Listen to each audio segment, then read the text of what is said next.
अहमदनगर शहराने एक स्वप्न पाहिलं होतं, ज्या स्वप्नाला 25 वर्षांच्या संघर्षाचा मोठा इतिहास लाभलाय आणि आता ते स्वप्न सत्यात उतरलंय अहमदनगरच्या भव्य उड्डाणपुलाच्या स्वरूपात। सर्वात वेगाने तयार झालेला हा उड्डाणपूल जानेवारी 2021 मध्ये काम सुरू होऊन नियोजित वेळेपूर्वी म्हणजेच 22 महिन्यात पूर्ण करण्यात आलाय।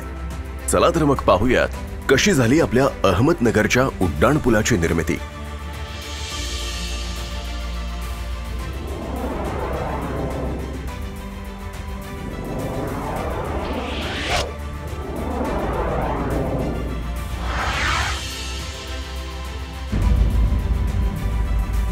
अहमदनगर मार्गे पुणे, औरंगाबाद आणि इतरत्र ये-जा करणाऱ्या रोजच्या गाड्यांची संख्या सुमारे 60,000 आहे।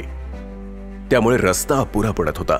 त्याचबरोबर नेहमी होणारं मोठं ट्रॅफिक जॅम आणि होणारे अपघात अशा समस्या अहमदनगरकर आणि प्रवाशांना भेडसावत होत्या आणि म्हणूनच खरी गरज भासली ती मोठ्या उड्डाणपुलाची। अहमदनगर महापालिकेकडे जागा उपलब्ध करून द्यायची असेल तर साधारणतः त्याला एक 52 कोटीचा खर्च अपेक्षित होता, पण हा खर्च करण्याची क्षमता त्या महापालिकेकडे नसल्यामुळे शासनाने त्याच्यासाठी महाराष्ट्र शासनाने एक स्वतंत्र GR काढला की तो नगरोत्थान योजनेमध्ये की हा उड्डाणपुलाचा जो काही खर्च आहे तो 70% महाराष्ट्र शासन करेल आणि 30% खर्च जो आहे तो खर्च अहमदनगर महापालिका करेल। आणि त्यासाठी त्यांनी मग महापालिकेच्या सर्वसाधारण सभेची मान्यता आणि इतर अटी त्यामध्ये शासनाने घातल्या होत्या।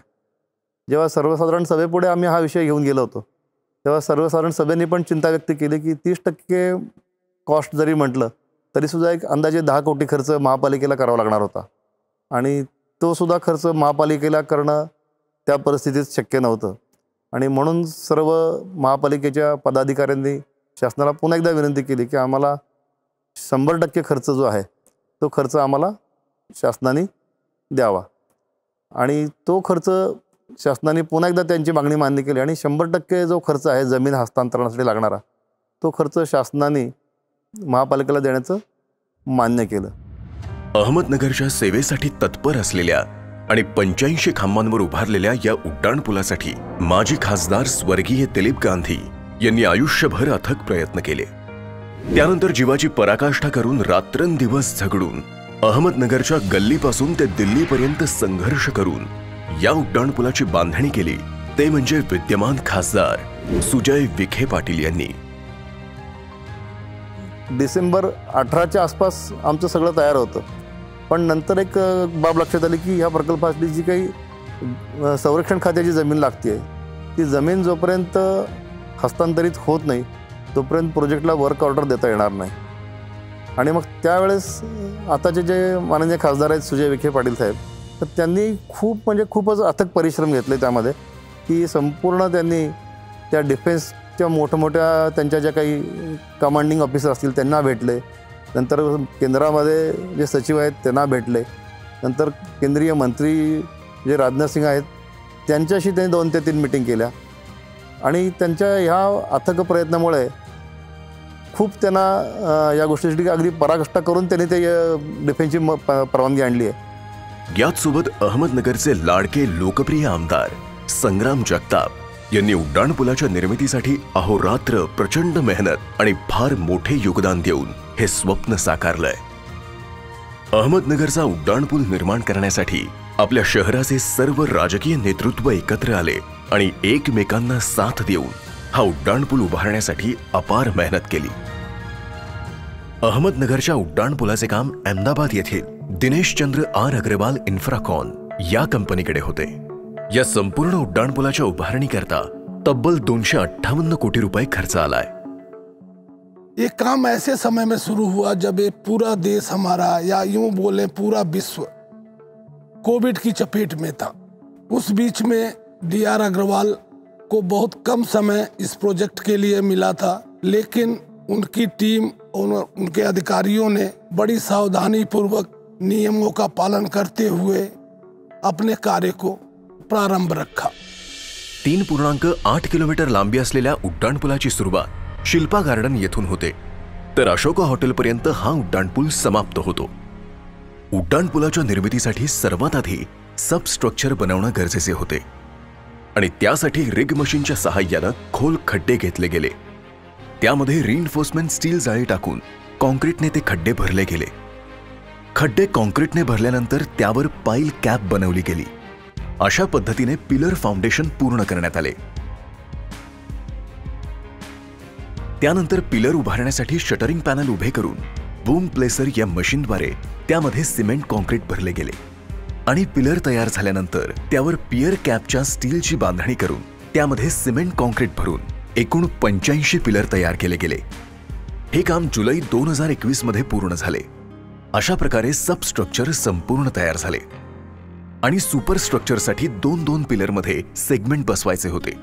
नगर ही जी कंजेस्टेड सिटी आहे त्याच्यात जे आपल्याला कास्टिंग यार्डसाठी जी जागा पाहिजे होती, कमीत कमी 17 ते मॅक्झिमम 25 एकर जागा ही प्रोजेक्टच्या आजूबाजूला कुठे उपलब्ध नव्हती. तर आपण जवळजवळ 9 किलोमीटर दूर प्रोजेक्टपासून सोनेवाडी गावामध्ये कास्टिंग यार्ड सेटअप केलं.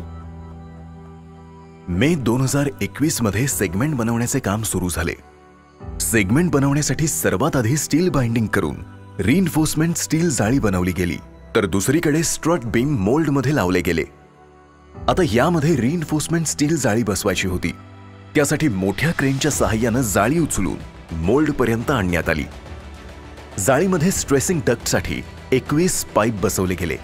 त्यानंतर स्टील जाळी मोल्डच्या आत बसवली गेली, तर सर्व स्टील तपासून वेल्डिंग केले गेले आणि बूम प्लेसरच्या सहाय्याने M50 SCC हे उच्च दर्जाचे सिमेंट कॉन्क्रीट सर्वात आधी खालच्या बाजूस भरण्यास सुरुवात केली जात होती आणि नंतर वरच्या बाजूस सिमेंट कॉन्क्रीट भरले जात होते.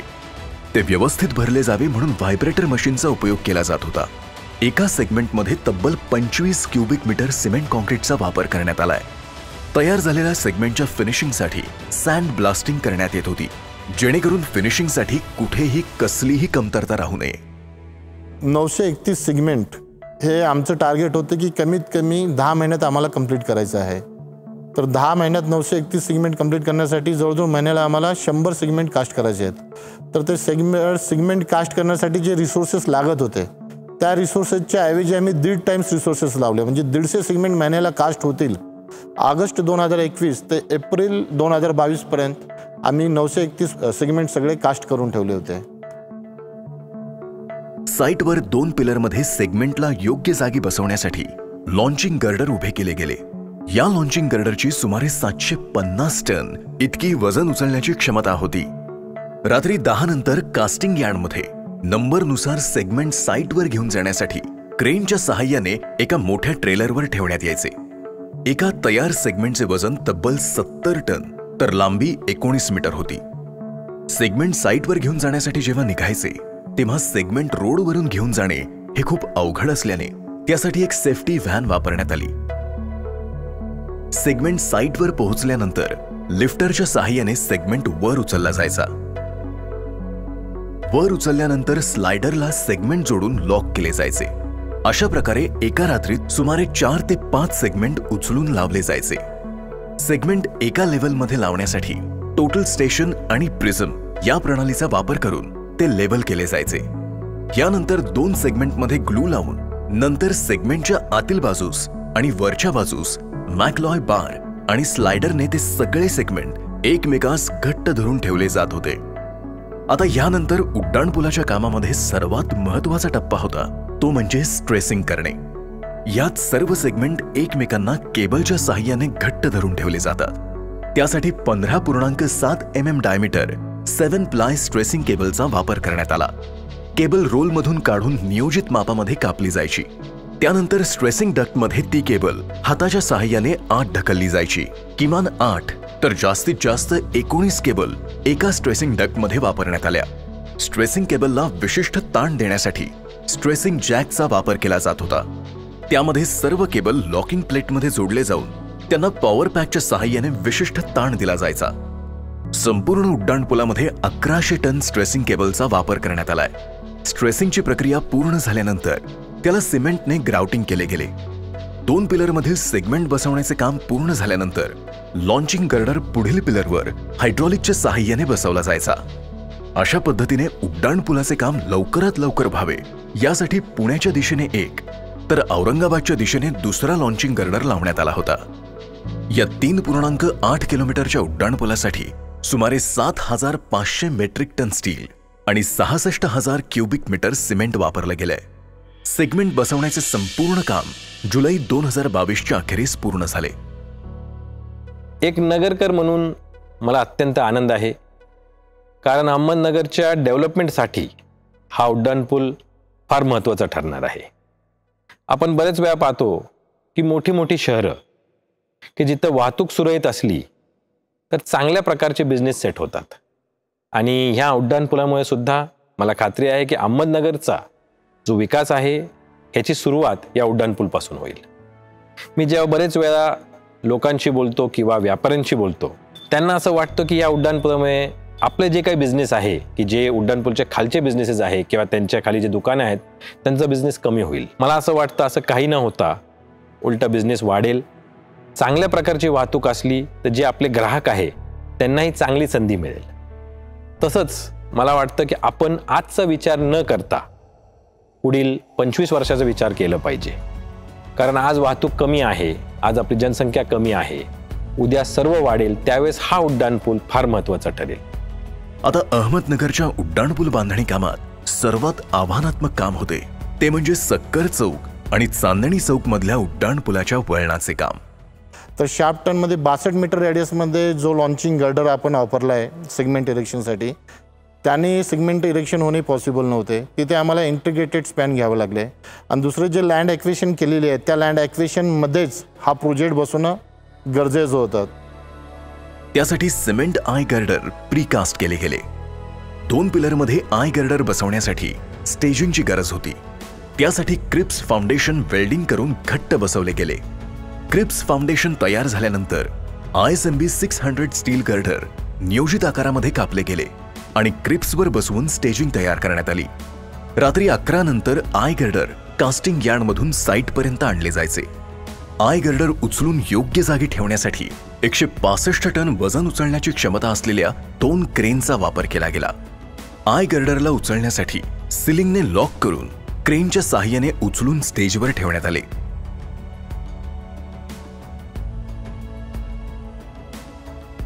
आणि बफेट लॉकिंगने ते लॉक केले गेले. एका रात्रीत सुमारे 2 ते 3 आय गर्डर बसवले जात होते. चांदणी चौकामध्ये 21 तर सक्कर चौकमध्ये 42 असे एकूण 63 गर्डर बसवले गेले आहेत.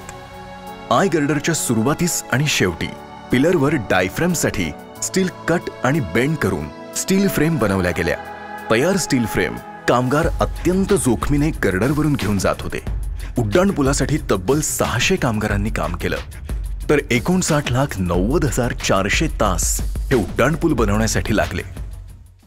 3.08 किलोमीटर का फ्लाईओवर जिसमें हजार मजदूर रात दिन काम किए. इतनी बड़ी बड़ी सामग्री मशीनों का उपयोग हुआ, लेकिन इसमें एक भी, मैं फिर से बोलूँगा, एक भी कंस्ट्रक्शन एक्सीडेंट नहीं हुआ. डायफ्रॅमचे सर्व स्टील फ्रेम योग्य जागी लावून बाइंडिंग केले गेले. एक डायफ्रॅमसाठी 16 टन स्टीलचा वापर केला गेला. डायफ्रॅम हा महत्त्वाचा भाग होता. त्यासाठी कॉन्क्रीट 3 ते 4 थरांमध्ये भरले जात होते. एका डायफ्रॅममध्ये कॉन्क्रीट भरण्यासाठी सुमारे 12 ते 15 तास लागत होते आणि त्यासाठी 100 क्युबिक मीटर सिमेंट कॉन्क्रीटचा वापर केला गेला. आता पुढील टप्पा म्हणजे आय गर्डरवर डेक स्लॅब बनवणे. त्यासाठी रिइन्फोर्समेंट स्टील जाळी बनवली गेली आणि व्यवस्थित बाइंडिंग करून ते सिमेंट कॉन्क्रीटने भरण्यात आले. अशा प्रकारे यशस्वीरित्या दोन्ही वळण तयार झाले. याच सोबत अँटी क्रॅश बॅरियर बनवायचे काम चालू होते. रात्रीच्या वेळेस स्लिप फॉर्म पेवर मशीनद्वारे अँटी क्रॅश बॅरियर बनवण्यात येत होते. त्यासाठी सिमेंट मिक्सरमधून कॉन्क्रीट कॉन्व्हेअर बेल्टवर टाकले जाते. कॉन्व्हेअर बेल्टद्वारे कॉन्क्रीट पेवर मशीनमधील हॉपरमध्ये जाऊन अँटी क्रॅश बॅरियर तयार होत होते. स्लिप फॉर्म पेवर मशीन स्वयंचलित असल्यामुळे एका रात्रीत 250 ते 300 मीटर अत्यंत उत्तम अँटी क्रॅश बॅरियर तयार केले जात होते आणि त्यानंतर त्याला फिनिशिंग करून दिवसा सुंदर रंगकाम केले गेले. आता पुढचा टप्पा होता तो म्हणजे उड्डाणपुलावर वॉटरप्रूफिंग करणे. त्यासाठी सर्वात आधी सेगमेंट साफ केले गेले. नंतर त्यावर प्रायमर पेंट देण्यात आला पेंट सुकल्यानंतर त्यावर गॅस बर्नरद्वारे गरम करून मेम्ब्रेन शीट चिटकवली गेली. वॉटरप्रूफिंगचे संपूर्ण काम नगर येथील वसंत पेंट्स यांनी उत्तमरित्या पूर्ण केले. उड्डाणपुलासाठी 2 रॅम्प बनवायचे होते. त्यासाठी सिमेंट रिइन्फोर्समेंट अर्थ पॅनल म्हणजेच RE पॅनल प्रीकास्ट केले गेले. डिझाईननुसार RE पॅनल क्रेनद्वारे एकमेकांवर ठेवून लॉक करण्यात आले. मुरुम टाकण्यासाठी RE पॅनलला जिओ कंपोजिट लावण्यात आले. त्यानंतर मुरुम टाकून तो पसरवण्यात आला. ग्रेडर मशीनने पसरवलेल्या मुरुमाचे सपाटीकरण करून त्यावर व्हायब्रेटर रोलर फिरवण्यात आला आणि अशा प्रकारे मुरुम घट्ट केला गेला. RE पॅनल एकमेकांना धरून राहण्यासाठी जिओ ग्रिड लावण्यात आली. अशीच प्रक्रियेची पुनरावृत्ती करून 2 रॅम्प तयार केले गेले. उड्डाणपुलामध्ये चांदणी चौक येथे पूल चढण्यासाठी चढता रॅम्प आणि पूल उतरून सोलापूरला जाण्यासाठी उतरता रॅम्प बनवण्यात आलाय. डांबरीकरण करण्यासाठी खडी मिश्रित गरम डांबर पेव्हर मशीनमध्ये टाकण्यात आले. पेव्हर मशीनने खडी मिश्रित गरम डांबर एक समान पसरवण्यात येत होते आणि त्यावर व्हायब्रेटर रोलरने मजबूतीकरण करण्यात येत होते. डांबरीकरणाची योग्य पातळी तपासली जात होती, जेणेकरून पाण्याचा निचरा योग्य आणि लवकर होऊन रस्त्याचे आयुष्य चांगले राहील. डांबरी रस्ता बनवण्याचे काम अहमदनगर येथील AG वाबळे आणि साई सहारा डेव्हलपर्स या दोन्ही कॉन्ट्रॅक्टर्सनी अत्यंत उत्कृष्ट पद्धतीने पार केले. एका दिवसामध्ये सुमारे 400 मीटर डांबरी रस्ता बनवला जात होता. देखने में बड़ा आसान लगता है कि एक ब्रिज समय से पहले, जो कि एक आश्चर्य है. आज की डेट में 99% of NHAI projects are getting delayed. लेकिन मुझे कहते हुए और इस प्रोजेक्ट का सदस्य होने के नाते मुझे अभिमान है और मैं इसको कहना चाहूँगा कि हमने इस प्रोजेक्ट को 5 महीने पहले, समय से 5 महीने पहले पूर्ण कर लिया.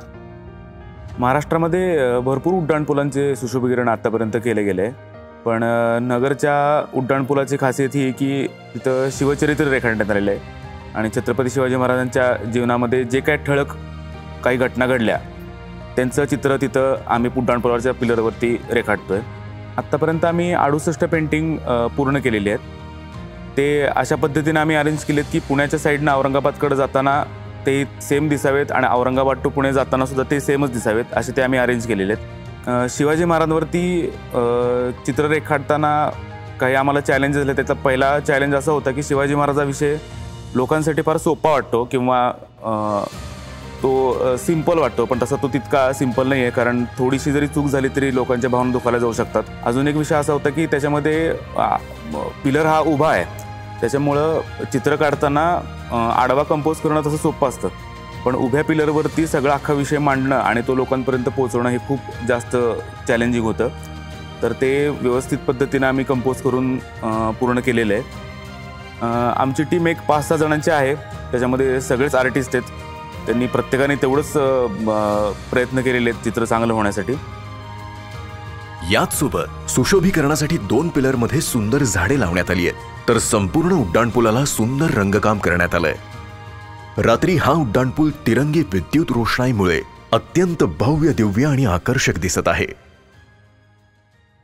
खरंच हा उड्डाणपूल जगासमोर एक उदाहरण बनून उभा आहे की शहराच्या विकासासाठी जेव्हा राजकीय नेतृत्व एकत्र येतात तेव्हा एक महान प्रगतीचा इतिहास साकारला जातो.